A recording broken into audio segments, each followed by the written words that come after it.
तो इस वीडियो में हम बात करने वाले हैं एसएससी जीडी 2025 6 फरवरी सेकंड शिफ्ट में जो क्वेश्चन पूछे गए हैं उनके बारे में। तो पहला क्वेश्चन जो पूछा गया था वो था भारत के प्रथम प्रधानमंत्री कौन है। तो वो है जवाहरलाल नेहरू। तो जवाहरलाल नेहरू के बारे में बात करें तो जवाहरलाल नेहरू ने 15 अगस्त 1947 को स्वतंत्र भारत के पहले प्रधानमंत्री के रूप में शपथ ली थी। उन्हें देश के आर्थिक और औद्योगिक विकास की नींव रखने और आधुनिक भारत के निर्माता के रूप में जाने जाते हैं। ठीक है। और उन्होंने एक जो नॉन अलाइन मूवमेंट और जिसको हम लोग कहते हैं गुट निरपेक्ष आंदोलन उसकी भी स्थापना की थी। तो वो कहते हैं संस्थापक थे। दूसरा क्वेश्चन आया था कि दूसरी जो पंचवर्षीय योजना थी उसका लक्ष्य क्या था। तो पंचवर्षीय योजना लगभग सारी शिफ्ट में आ रही है तो बहुत ज़्यादा इंपॉर्टेंट है, तो उसको अच्छे से करें। तो दूसरी पंचवर्षीय योजना का जो लक्ष्य था वो था कि औद्योगिकरण करना, मतलब इंडस्ट्रियलाइजेशन करना, और इसके अलावा जीडीपी 2.1% से ग्रो करना। ठीक है, इसके दो लक्ष्य थे। और इसके अलावा अगर हम बात करें दूसरी पंचवर्षीय योजना की तो ये 1956 से लेकर 1961 तक चली थी। और ये कौन से मॉडल पर थी? ये थी पीसी महालनोबिस मॉडल पर आधारित थी, जिसमें हमने कहा था कि हम भारी उद्योगों पर ध्यान देंगे, उनका विकास करेंगे। अगर हम इस योजना की बात करें तो इसमें इस्पात, मशीन निर्माण, ऊर्जा और खनन जैसे क्षेत्रों को बढ़ावा दिया गया था। और ये जो योजना थी जो इंडियन इकोनॉमी को सोशलिज्म की तरफ ले गई थी। अगर हम बात करें भांगड़ा की तो भांगड़ा किस राज्य का नृत्य है? तो भांगड़ा पंजाब का नृत्य है। और अगर हम और बात करें तो भांगड़ा पंजाब का पारंपरिक लोक नृत्य है, और जो कि बैसाखी के दौरान किया जाता है। इसे पुरुषों द्वारा ढोल की धुन पर उत्साह के साथ किया जाता है। और अगर हम पंजाब की बात करें तो एक और नृत्य यहाँ का है जो कि है गिद्दा। गिद्दा वो नृत्य है जिसको महिलाएं करती हैं। ठीक है, तो दो नृत्य इंपॉर्टेंट है, एक है भांगड़ा और एक है गिद्दा। ठीक है। फिर हमारे पास भारत का सबसे गरीब केंद्र शासित प्रदेश कौन सा है? तो वो है हमारा दादरा नगर हवेली और दमन दीव। दादरा नगर हवेली और दमन दीव। अब हमें पता कैसे चलता है कौन सा गरीब है कौन सा अमीर है? तो नीति आयोग ने 2021 में एक बहुआयामी गरीब सूचांकक निकाला था, और उसके अकॉर्डिंग हमने देखा कि दादरा नगर हवेली और दमन दीव सबसे गरीब केंद्र शासित प्रदेश हैं। और यहाँ पर जो गरीबी है वो लगभग 27% है, तो आपको याद भी रखना पड़ेगा। और अगर हम बात करें कि सबसे अमीर यूटीज कौन सी हैं, यूनियन टेरिटरी कौन सी हैं, तो वो है दिल्ली और चंडीगढ़। फिर क्वेश्चन आता था कि मणिपुर के प्रमुख त्यौहार कौन से हैं? तो मणिपुर के प्रमुख त्यौहार हैं योंगसांग और लुई नगाई नी। ये रमजान और ईद ये भी उसमें ऑप्शन में था। ठीक है, तो योंगसांग और लुई नगाई ये आप मान के चलिए। और इसके अलावा अगला क्वेश्चन था कि 2023 में सबसे अधिक विकेट लेने वाला खिलाड़ी कौन सा है? अच्छा, त्यौहार के बारे में बताना चाहूँगा। हर शिफ्ट में लगभग एक क्वेश्चन फेस्टिवल से आ रहा है, तो फेस्टिवल को अच्छे से करके जाओ।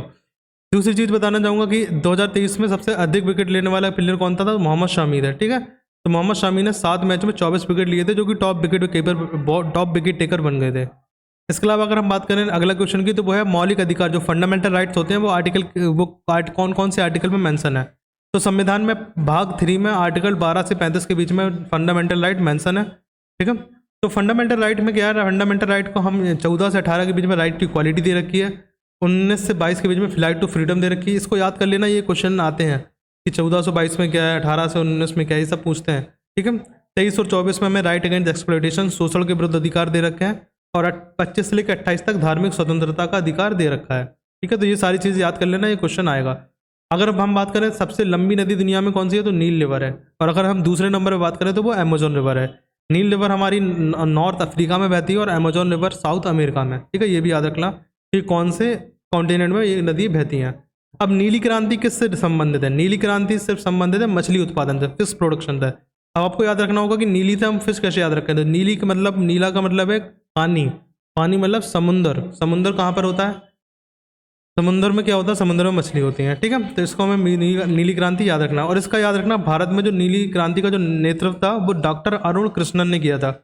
तो ये भी बहुत इंपॉर्टेंट है। तो नीली क्रांति मछली उत्पादन से रिलेटेड था, और इसका जो नेतृत्व था वो डॉक्टर अरुण ने किया था। ठीक है, अरुण कृष्णन। अब अगला क्वेश्चन आता है कि भारत दुनिया का सबसे बड़ा मछली उत्पादक है। ये एक और फैक्ट याद रखना, अगर पूछे कि सबसे बड़ा मछली उत्पादक कौन है दुनिया का, तो वो है भारत। अगला क्वेश्चन आता है कि ऋग्वेद के प्रमुख रचयिता कौन थे? तो ये सब थे ग्रथ समद, विश्वामित्र, बाममित्र, अत्रि, भारद्वाज, वशिष्ठ, लोपामुद्रा, घोषा, सची। तो डिपेंड करता है कि ऑप्शंस में क्या है, उसके अकॉर्डिंग हम ऑप्शन को चूज करेंगे। इसके अलावा अगर हम बात करें तो ऋग्वेद में 1028 सूक्त हैं, जिसको हम हाइम्स कहते हैं, मंत्रा जिसको कहते हैं। ठीक है, इसके अलावा अगर हम बात करें तो ऋग्वेद को अलग अलग मुनियों द्वारा लिखा गया है। और अगर कोई पूछे कि ऋग्वेद किस भाषा में है, तो वो संस्कृत भाषा में, और सबसे पुराना ग्रंथ है ऋग्वेद। ठीक है। इसके अलावा क्वेश्चन पूछा गया था कि भारत के वर्तमान राष्ट्रपति कौन है। तो भारत के वर्तमान राष्ट्रपति द्रौपदी मुर्मू जी हैं। तो द्रौपदी मुर्मू जो 15वीं राष्ट्रपति हैं, 22 जुलाई 2022 को उन्होंने पद ग्रहण किया था और वे स्वतंत्र भारत में जन्म लेने वाली पहली राष्ट्रपति हैं। इससे पहले वो झारखंड की पूर्व राज्यपाल रह चुके हैं 2015 से 2021 तक। और अगर हम बात करें राष्ट्रपति के बारे में तो आर्टिकल 52 से लेकर आर्टिकल 62 तक इंडिया में राष्ट्रपति की बात करते हैं।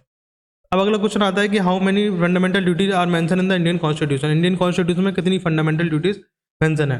तो वो है 11। ठीक है। पहले हमने क्या किया था, पहले हमने 10 ड्यूटी ऐड करी थी, 42 में संविधान संशोधन थे, लेकिन उसके बाद फिर हमने एक ड्यूटी और ऐड करी, 86वें संविधान संशोधन थे। ठीक है। और फंडामेंटल ड्यूटीज़ कहाँ पर है हमारी, आर्टिकल 51A अनुच्छेद 51A में हमारी फंडामेंटल ड्यूटीज़ आती हैं। फिर क्वेश्चन आता है कि जो भारत का कहाँ गया, हाँ ये क्वेश्चन फंडामेंटल ड्यूटी के बाद अगला क्वेश्चन आया है कि कौन सा आर्टिकल पंचायती राज सिस्टम मेंशन है, मतलब जो पंचायती राज सिस्टम है वो इंडिया कौन से आर्टिकल में मेंशन है। तो वो है हमारा आर्टिकल 243 से लेकर 243O तक। ठीक है। और अगर पंचायती राज सिस्टम कब ऐड करा गया तो 73वें संविधान संशोधन में इसको हमने ऐड करा 1992 में। और इसके 3 लेवल होते हैं, विलेज लेवल, इंटरमीडिएट लेवल और डिस्ट्रिक्ट लेवल, मतलब ग्राम पंचायत, मंडल पंचायत और जिला पंचायत। और पंचायत में 5 साल में एक बार चुनाव होता है, ये भी याद रखना। अब अगला क्वेश्चन था कि किस राज्य को हम स्पाइस गार्डन ऑफ इंडिया कहते हैं। तो आंसर होगा केरला, क्योंकि केरला में सबसे ज़्यादा स्पाइसेस होते हैं। आखिरी क्वेश्चन था वो था कि भारत का पहला उपग्रह कौन सा है। उपग्रह मतलब सैटेलाइट जो हम आसमान में भेजते हैं। ठीक है। तो भारत का पहला उपग्रह था आर्यभट्ट। अगर हम आर्यभट्ट की बात करें तो आर्यभट्ट को 19 अप्रैल 1975 को यूएसएसआर, जो कि सोवियत संघ था, रशिया जो आज के टाइम पे है, उसने लॉन्च किया था। और इसका नाम भारत के जो प्रसिद्ध गणितज्ञ और खगोल शास्त्री आर्यभट्ट के नाम पर रखा गया था। और ये जो इसको डेवलप किसने किया था, इसको डेवलप किया था इसरो ने। ठीक है।